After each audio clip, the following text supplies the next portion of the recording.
The European Union should form its own combined army. That's according to Italian Foreign Minister Antonio Tajani. He said it could play a role in peacekeeping and preventing conflict.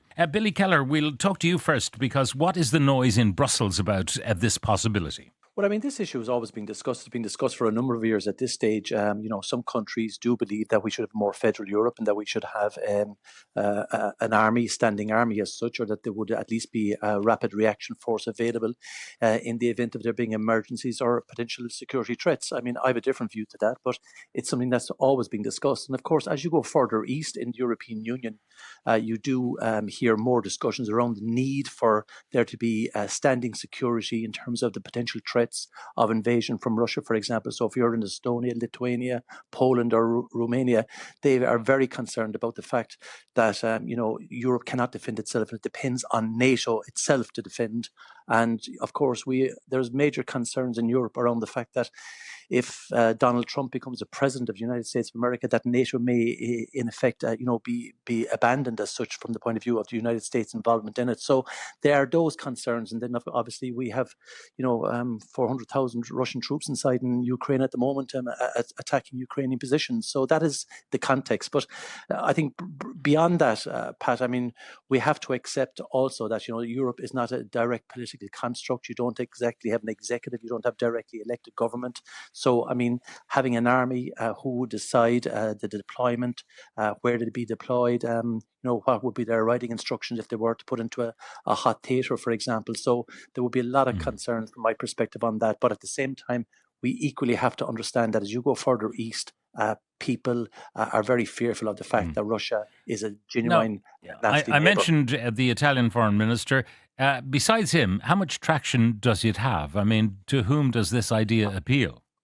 Well, it appeals to the French, for example. President Macron has been very direct in stating that Europe must be capable of defending itself, and that we can't always be looking across the Atlantic to the United States to help us out in our times of need. A lot of the Eastern European countries, for example, the Estonians, the Poland, the Romanians, would also be very much of that view as well. And Tajani, the Italian minister, who's now the leader of Forza, has said so as well. So it's not unusual. And then we have also seen previous neutral countries like Finland and Sweden now joining NATO. So there is across Europe a real concern about potential threats to the security of Europe itself. The idea that Donald Trump would in some way diminish America's contribution to NATO, I can't see them opting out of it entirely, but they may not be the big contributor in terms of budget and so on going forward. Given that is the concern of many people, why are you against the idea of heading in the direction of a European force that would effectively work alongside what is left of NATO if Trump damages it? Well, I'm not against closer cooperation, but I think the idea that we would have a European standing army, would in itself be a significant challenge. Bear in mind, we don't have a directly elected government in the European Union. Who would be the ones that would decide? Would it be the European Parliament? Would it be the European Commission? Would it be the entirety of the European Council? There's a lot of moving parts when it comes to making decisions in the European Union. It's an awkward construct because of the way it's been built over many years. So you're not against it in principle, just in practice? No, I'm against the concept of European standing army, but what I'm not against is countries that believe that there is a potential serious security threat, that they don't that they are allowed to cooperate themselves, to work closely together, to ensure that they believe that there is capabilities for their defence. On the Irish perspective, I mean, certainly we do take part in PESCO, and I believe that there should be closer cooperation to ensure that we can actually, in the event of there being an emergency, there being a catastrophic event somewhere in Europe, that we could come to assistance as well, be that in search and rescue, be that in natural disasters. But at the same time, a standing army is a very major step for the European Union.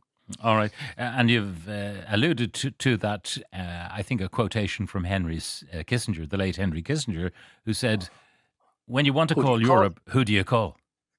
Yes, and I mean, look, we've seen that at previous times. A lot of people are very, looking back with rose-tinted glasses, they're very critical of America's involvement, for example, in Yugoslavia, in the former Yugoslavia, when it broke up, the slaughter in Sarajevo.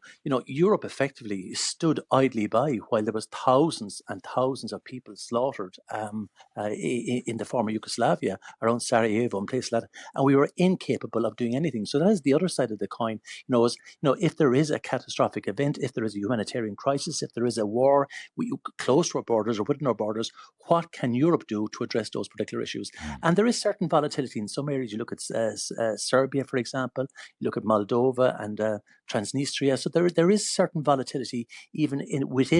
within the And broader we've seen European in the area. response by European countries, EU members, to the Ukrainian war, the invasion by Russia, it's been piecemeal in the sense that the French will do something and the Germans will do something else.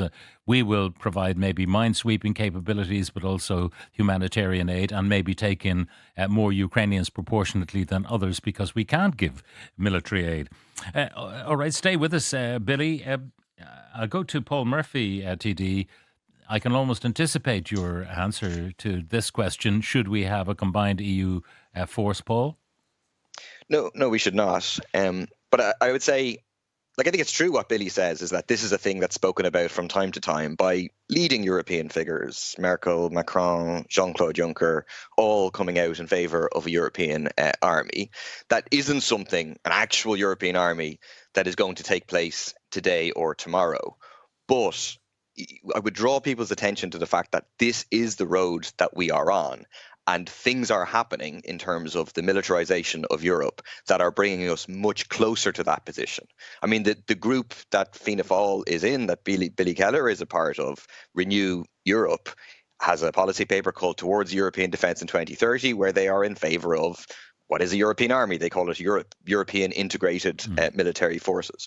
But in terms of what is actually happening, you have a number of serious developments. One, you have the establishment of the European Defence Fund, which is a fund of 8 billion euros between 2021 to 2026, which is going to the so-called defence industry, the armaments industry, that is 13 times the amount of money that was in the predecessor fund. So a massive increase. You have the establishment of PESCO, which is this vehicle whereby countries can cooperate in a permanent, structured way in military affairs, and includes a commitment to increase military spending. Under the latest strategic compass, you have a commitment to establish a effectively small-scale European army in the form of just a 5,000 troop rapid response force. You have the establishment of the battle groups, which Ireland participates in. Ireland also participates in PESCO. And you have big increases in military spending. Are you against all of those things, by the way? Yes, our involvement in yes, PESCO? Okay. So absolutely. Just going back to the fundamentals, I mean, if we were to join an EU combined force, if there was to be such a thing, the advantages would be presumably that we'd have access to the submarines that other nations have that we don't have to protect our undersea cables off the west coast. Those kind of things that, geography is everything, really. We're an island, but by very definition, we're hard to invade because all we do is bomb our own airports and they can't land aircraft. We could mine our ports, so we could defend ourselves in that way, but little else in truth. Being an island nation, there are certain demands, militarily that we are currently not really accommodating. See, I have no confidence whatsoever that a European army, which de facto would be led by the European Commission, presumably, it is the closest thing to a European government, that would only play a defence role or would only play a role in terms of emergency operations, human rights, and so on. The vulnerability we have, fisheries, okay, that's economic piracy when they steal our fish. But if they were to disrupt the undersea cables, they are connected to Europe. I mean, there would be a vulnerability for Europe if Ireland's undersea cables were disrupted. So it would be in their interest to defend us there, would it not? Sure, but if you participate in, let's say, European army, let's say European army is established and the European Commission says, okay, we're going to war in Iraq or Afghanistan or to support Israel in terms of their assault on Palestine, well then, presuming that you have a European army, presuming at that that would mean at that stage that the idea of unanimity in foreign affairs is gone. Well, then Irish troops, men and women from this country, would be sent abroad to pursue wars that are not wars for justice, not wars for peace. And people only have to look what Ursula von der Leyen's position has been in terms of the genocide of Palestinians. She gave a green light to it. The majority of the European Council has still failed to even call for a ceasefire. So I think that should illustrate to people, look, this is not a force for good or peace or human rights in the world, and an army which is set up by these people would similarly not be, and is not something I think it's probably of. unfair to Ursula von der Leyen to say that she anticipated the vigour and destructiveness of the Israeli response. I mean, when she showed solidarity with a country that had been attacked by Hamas, and, you know, the equivalent here in this country would have been 800 of our citizens slaughtered in one day, you can understand there would be an emotional response to that. But I think to attribute to her the notion that she knew what Israel would do in response is probably unfair.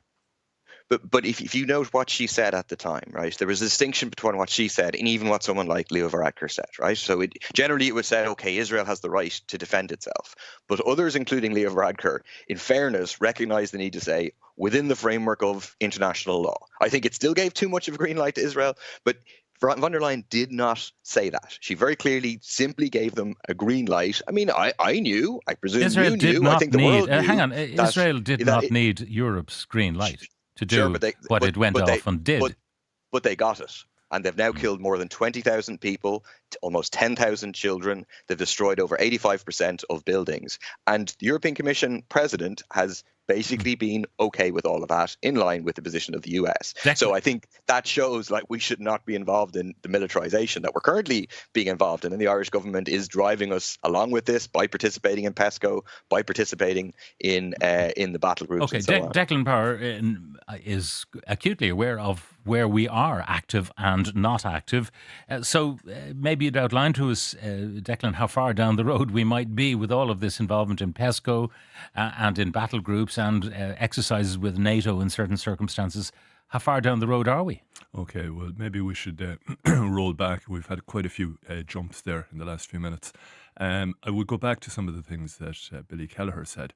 There is no appetite throughout the whole of the European Union for what could be termed a European Union army, politically or indeed militarily. What is happening, and Paul did touch on some of the facts of this, is that there is a series of evolutions in the security and defence architecture within Europe to give the European Union the tools and resources it needs to be able to respond to things that are part and parcel of European Union and indeed UN values and policy. The mention of the battle groups, which Ireland participates in, there's an evolution in that through the plan to have an expeditionary force of approximately 5,000 troops on standby to be able to go into parts of the world where the UN would require a standing peace enforcement entity of sorts. Imagine something like maybe Rwanda or indeed what happened in the Balkans. And those things didn't exist. Those instruments didn't exist. To send in a NATO-led force would have been an incendiary thing at that time. So these are the things that are being explored. But just to inject some practical reality here, people need to know how much resistance there is within European states in yielding up any sovereignty about defence matters. And defence is a sovereign matter under the European Union set of values. And that's not going to change anytime soon. So we really need to be quite clear here for listeners. The idea of a European Union army coming to pass now, or indeed in the future, and I'm quite happy to stake my professional reputation on this, is a fallacy. What is being pushed for, and it's going to take a lot of time and operational capacity building, is greater cohesion at both the political level as well as the military level in being able to project European Union military resources and assets into an area of conflict or emergency to actually do some good, to stabilise things. Now, there's another aspect to this as well that probably isn't clear to a lot of people. The Italian minister's statements are based on a bit of a power play by the French. The French don't really like NATO as being the main vehicle for European security and defence. And they would like to diminish that somewhat. They would like to see the European Union step up more. And in some ways that makes sense, because with the war in Ukraine, and indeed the mention of the funding in the European Defence Fund that Paul mentioned, the reason for that is because the European Union is doing its best to fund the Ukrainians in defending their homeland. So there's a real reason for that, nothing sinister. So Europe politically has the agility to do more across security, not just in military and defence, but all of those other matters. And the French and some other countries would want to see that develop. However, a lot of other countries within Europe still prefer NATO to be the main vehicle for security and defence. And that's not going to change. In fact, what's more likely to happen is that there will be an increased agility in the soft power, smaller areas of defence, such as being able to project an expeditionary force to stabilise a country that's falling apart, and then have a partnership arrangement with NATO to do some of the heavy lifting. Now, for us, what does that mean? It means that we will contribute troops and resources, as we already have done, in line with our foreign policy. Nobody's putting an arm lock on us. Nobody's going to be conscripting Irish boys and girls into some army to go on foreign adventures. If you look at the history of Europe, if you look at our history and what we've been involved in, that hasn't happened in the past, and it's not going to happen in the future in the way that things are outlined. We will see probably just greater opportunities for partnership arrangements. As a country, as you said, Pat, that needs to engage more in defence cooperation, but on our terms, this can allow us to do that. The vehicles that are available to us through PESCO, permanent structured cooperation, allow us to address some of the needs to secure cables, to secure our infrastructure both above surface, below surface, and in the air. We can't exist in splendid isolation. So the evolutions in Europe allow us to contribute to countries and parts of the world less fortunate than us, in line with our values-based foreign policy, and it allows us, more importantly, and nobody ever wants to discuss this, to address our own security inadequacies in some shape and form. Paul, what say you to that the increase in budget to which you adverted was in fact to help Ukraine? It's complete nonsense, and it should be withdrawn. So it was proposed first in 2016, it was established in 2017, and it was a fund for 2021 to 2027. So it may be, used now. All excuses of driving for militarization are said, well, because of Ukraine, threat of Russia, and so on. But this was established and became implemented before the invasion of Ukraine. So can you please correct that? Before the invasion of Ukraine, the European Defence Fund was evolving in a number of areas that you seem very keen to dismiss. There's an awful lot of civilian defence-related matters have been developed through the European Defence Fund, matters that have improved security and lives of civilians in war-torn areas, and you're being very blithe and very quick to dismiss them, Paul. But Declan, can you accept what you said was wrong, right? No, you said that the European Defence Fund. You said the European Defence Fund was in response to the invasion of Ukraine. I'm saying the current level of spending by the European Defence Fund is in relation to Ukraine. And if you can't see that, there's really no point in continuing the discussion, because it's like you're trying to tell me that the sky is blue when it's raining outside. So I tell you, the European Defence Fund has not increased. It is the same amount. It is the 8 billion for a 6-year period, as was established before the invasion. What has increased, absolutely, is European member state spending on defence. That has exploded to the benefit of who? To the benefits of the armaments corporations, who pushed for the establishment of the European Defence Fund. I would say to the benefits of the Ukrainians defending their homeland. Perhaps we shouldn't dismiss that so blithely or quickly. Paul, I'm just wondering what your advice would be to people in Ireland were they to be invaded by whoever.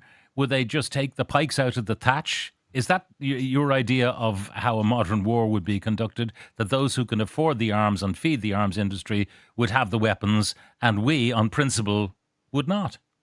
No, I think the best form of defence that Ireland can have is a principled position of neutrality. So speaking out against the imperialist invasion by Russia of Ukraine, speaking also out against the Israeli onslaught against the people of Palestine, being a consistent voice for peace, for justice around the world. But does it include, Paul, just to be clear, does it include speaking out against the actions of Hamas on October the 7th?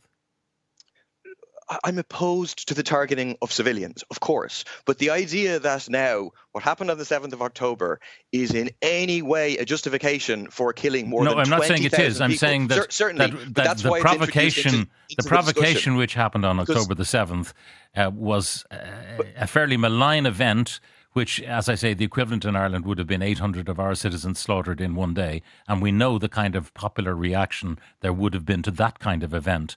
yes, So but the history also didn't condemnation of start on. Hamas should go hand in hand, although the scale is obviously now at this stage very different, should go hand in hand with any condemnation of Israel.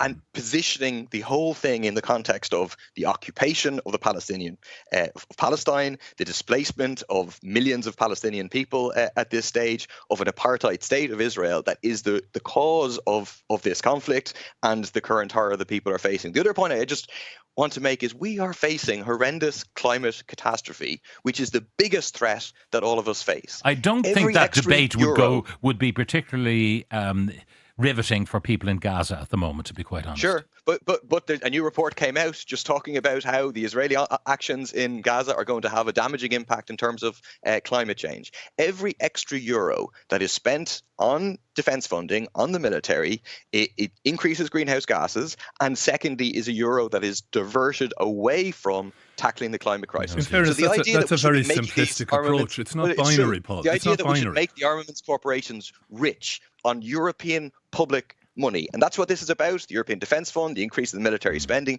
all these, their share prices are going through the roof, and it's paid for by ordinary people. And I think people should have say in this. And it's a consequence of the war in Ukraine. The need for munitions, there's a very real need, and that's an unfortunate consequence of when you let things escalate to kinetic conflict. So one of the reasons that Europe can contribute more to international stability is having a more cohesive defence approach, having a range of tools at its disposal. It means you can head trouble off at the pass and not end up with the all-out war that we see in Ukraine. If Russian belligerence could have been contained more effectively, we wouldn't be having this war. And there's a number of things you need to contain belligerence, and sometimes threat is part of that. As Teddy Roosevelt once said, sometimes you need to talk softly and carry a big stick. The big stick can't be ignored, Paul, and in fairness, that's what you're tending to do consistently, is to ignore the need for a stick that's wielded effectively and morally and militarily. I'll just go back briefly to Billy Kelleher, who's still listening. Billy Kelleher, MBP. What say you, having heard this conversation?